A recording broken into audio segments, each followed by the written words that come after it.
सुन्दर र हरियाली मनोरम दृश्य यो हो। धनकुटा जिल्लाको उत्तरी भेग मुडे संसारे डाँडा गाउँ चान्वा बुधबारे लेगुवा दमार आसपासको हो। मनै लोभ्याउने आकर्षक सुन्दर हरियाली मनोरम दृश्यमा जो कोही तपाईँ घुम्न आउनुभयो भने तपाईलाई यहाँको सुन्दरता र यहाँको हरियाली र प्राकृतिक हरियाली भूबनोटले तपाईलाई लोभ्याउन सक्दछ। हेर्दै लोभ लाग्दो आकर्षक हरियाली, बोट बिरुवा, घना जङ्गल, वनका फाँटहरू, खेतका फाँटहरू, साथै यहाँका फूल, यहाँका बुट्यान, घाँसे मैदान साँच्चीकै रमाइलो र लोभ लाग्दो छ। लाग्छ कि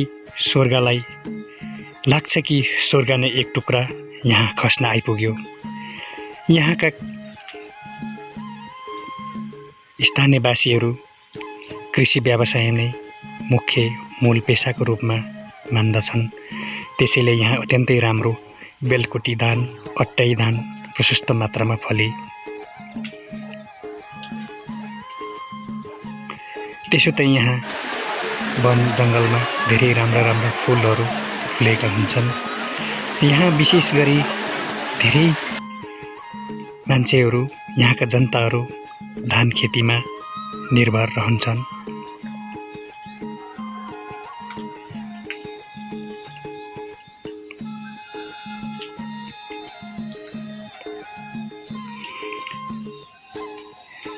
केही समय अगाडिदेखि यहाँ बाटो, बिजुली, शिक्षा, स्वास्थ्यको पनि केही सुधार हुँदै गएको स्थानीयवासीहरू बताउँछन्।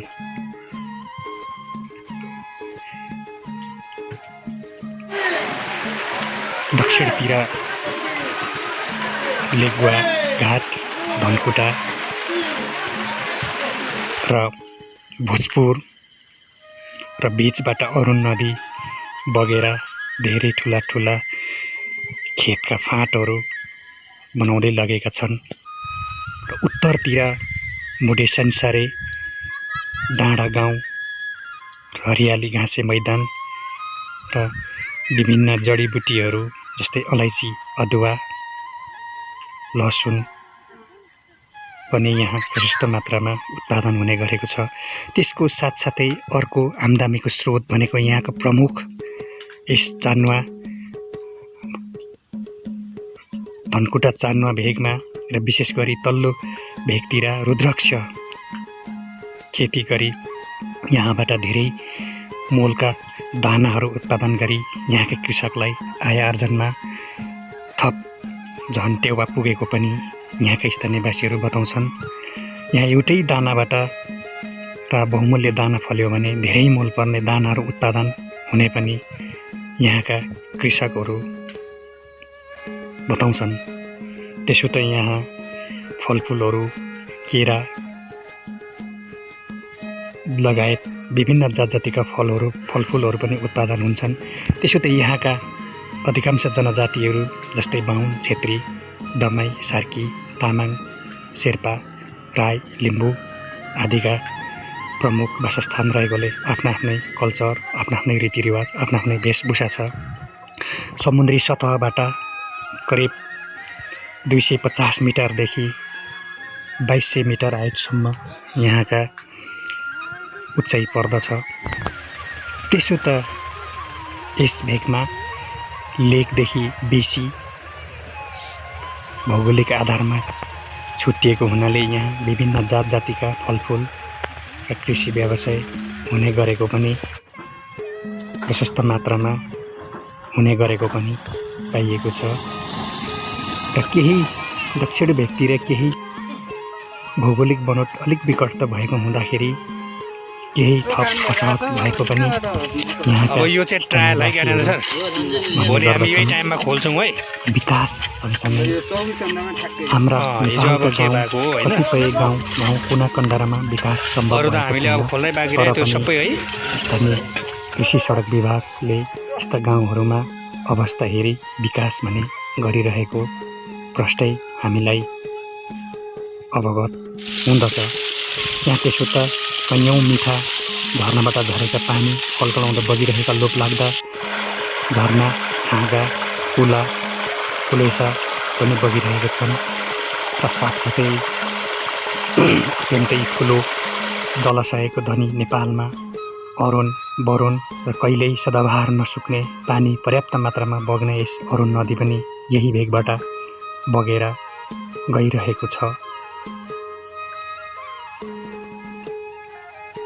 र यहाँ विशेष गरी तल्लो भेगतिर अलैँचीको पनि राम्रो व्यवसाय गरेको देखिन्छ।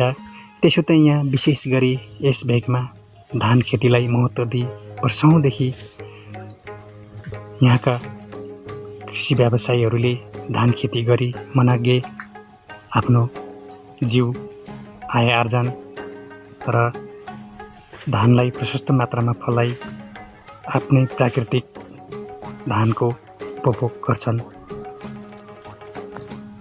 र यस भेगको लागि विकासको योजना लिएर ग्रामीण सडक कृषि सडक विभाग डोलीडारले मुडे संसारे डाँडागाउँ चानुवा लेगुवा दमर रोडलाई स्तर उन्नतिको लागि निरन्तर स्तर उन्नति गरिरहेको पनि यहाँहरूलाई अवगत गराउन चाहन्छौँ।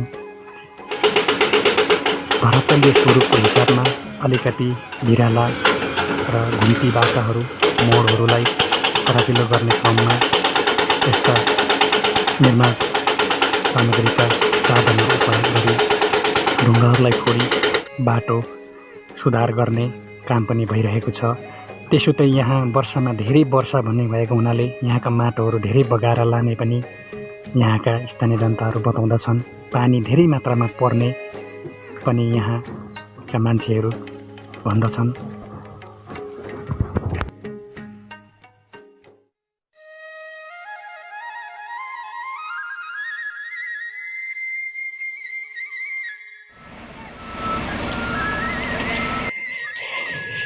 कृषि सडक विभाग डोलीडार र एडिबी सरकारको एडिबी एसियाली विकास ब्याङ्कको 80% लगानी र नेपाल कृषि सडक विभागको 20% लगानी रहेको यस मुडे संसारे डाँडागाउँ चानुवा रोडलाई कालोपत्रेको लागि आवश्यक ठेक्का प्रक्रिया बढाई धमाधम स्तर उन्नतिको काम भइरहेको र अहिले नाली, टेवा पर्खाल, ग्याबेन जाली, ग्राभेल र बेसकोस साथसाथै कालोपत्रे गर्ने योजना रहेको हुँदा तीव्र रूपमा काम भई अहिले ग्राभेलसम्मको स्तर उन्नतिको काम थालिएको पनि निर्माण व्यवसायीहरू बताउँदछन्। र विशेष गरी त यस सडकले मुडे संसारे शङ्खसभा जो शङ्खसभा जिल्लाकै सिमाना मुडे संसारे बजार हुँदै टुटे देउराली, तेह्रथुम, धनकुटा र सुनसरी र दक्षिणतिर लेगघाट हुँदै पुनः धनकुटा, पाक्रीबास, भोजपुर र खातबारी, तुमलिङटार, कत्ले भन्ज्याङ जो तुमलिङटार नेपालको विश्वकै होचो उपत्यका अरुण उपत्यका जो अरुण भ्याली एयरपोर्ट रहेको छ त्यो बाटोसँग पनि यो बाटोले जोडिने भएको हुँदा यहाँको जनतालाई चारैतिर जता जाँदा पनि सजिलो हुने यो बाटो पुरै कालोपत्रे भइसकेपछि यहाँका कृषि उपजहरू ती विभिन्न जिल्लाहरूमा जाने पनि यहाँका स्थानीयवासीहरू बताउँदछन्।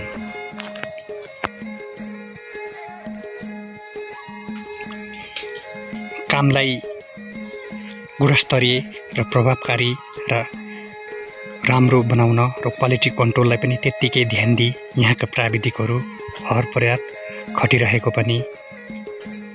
खटिरहेका छन् र उक्त निगरानी एडिबी र कृषि सडक विभाग डोलीडारले पनि त्यत्तिकै आफ्ना दक्ष प्राविधिकहरू लगाई र राम्रो र एउटा गाउँ र एउटा जिल्ला विकासको लागि पूर्वाधार सूची तयार गरी गुणस्तरीय राम्रो र भरपर्दो सडक ती गाउँ स्तरमा लगाई त्यहाँका स्थानीय जनतालाई र राम्रो प्रभाव परोस् र सेवा सुविधा प्रदान होस् भन्ने हिसाबले कामलाई गुणस्तर दिएको पनि प्राविधिकहरू बताउँदछन्। हेर्दा साँच्चीकै राम्रो र रमाइलो स्वर्गको एक टुक्रा खसे जस्तो लाग्ने यस धनकुटाको उत्तरी बेललाई तपाईँ जो कोही हामीले पनि मनग्गे घुमेर आफ्नो मनलाई भरपुर सन्तुष्टि दिन सक्छौँ। त्यसो त यहाँ धेरै खोला खोल्सी कुवा खोला नाला प्रशस्त मात्रामा जलस्रोतको खानी भएको यस जिल्लालाई मान्न सकिन्छ।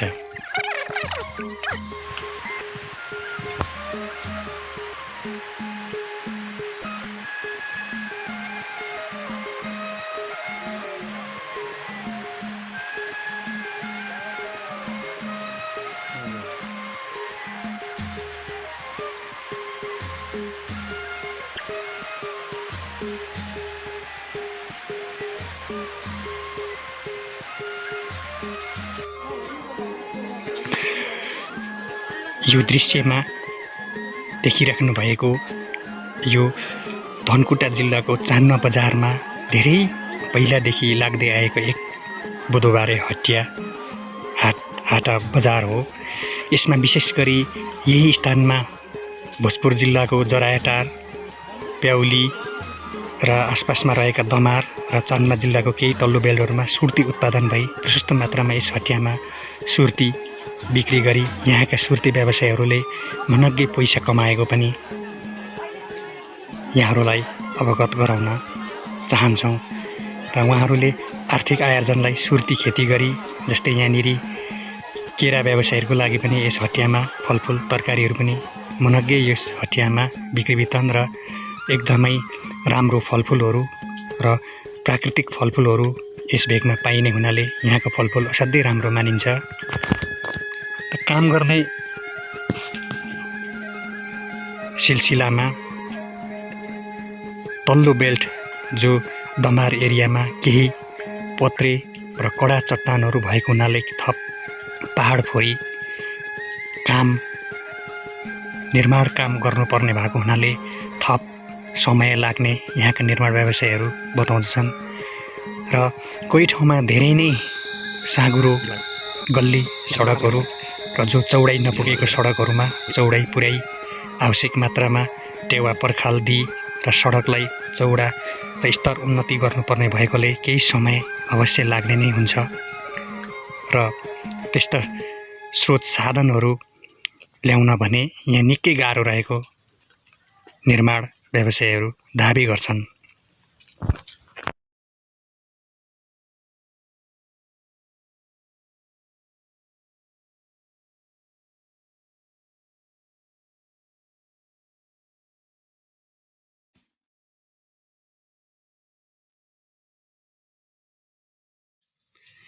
स्थानीय सरकार कृषि सडक विभाग लोलीडारले पनि यस्ता गाउँहरूलाई एक हाइवे रोडबाट अर्को हाइवे रोडसम्म मेल खाने अथवा जोडिने गरी त्यहाँका कृषि व्यवसायलाई र त्यहाँका खेतीपाती त्यहाँका कृषि उपजहरूलाई अर्को जिल्लासम्म पैठारी गर्न सकियोस् भन्ने हिसाबले नै त्यस्ता रोडहरूलाई डिपिआर गरी भरसक त्यहाँका स्थानीयवासीहरूलाई लाभदायक होस् भन्ने हिसाबले नै यस कृषि सडक विभाग डोलीडारले आवश्यक रूपमा गाउँ गाउँमा विकास निर्माणको कार्य गरेको पनि यहाँहरूलाई जानकारी गराउन चाहन्छौँ।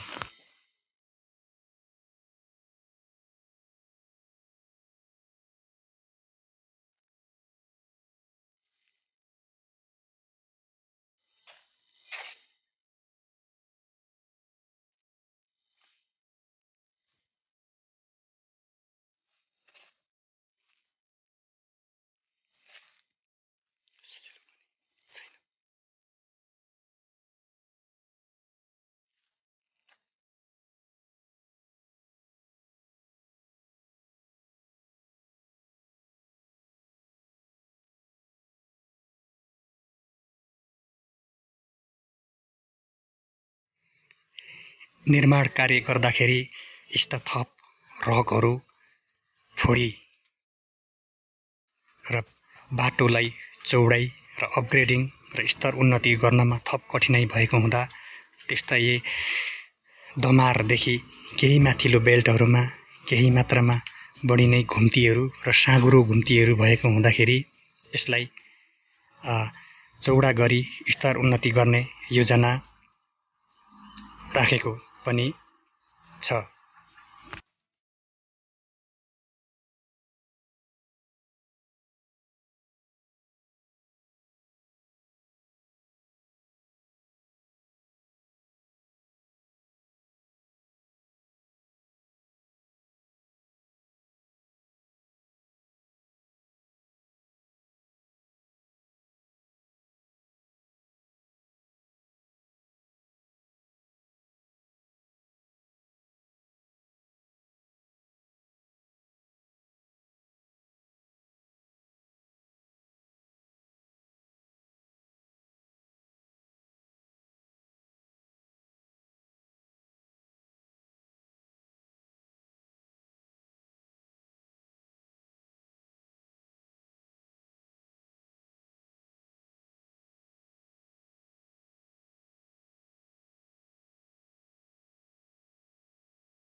त्यसो त यो क्यामेराको दृश्यमा देखिराख्नु भएको छ, यो दृश्य हो अरुण लेगुवा र अँधेरी घाट, जो अत्यन्तै उर्वर र धान फल्ने त्यस्ता फाँटहरू अरुण नदीले प्रशस्त मात्रामा निर्माण गरी प्राकृतिक भू धरातलीय बनोट सिर्जना गरेको पनि यहाँहरूलाई अवगत गराउन चाहन्छौँ।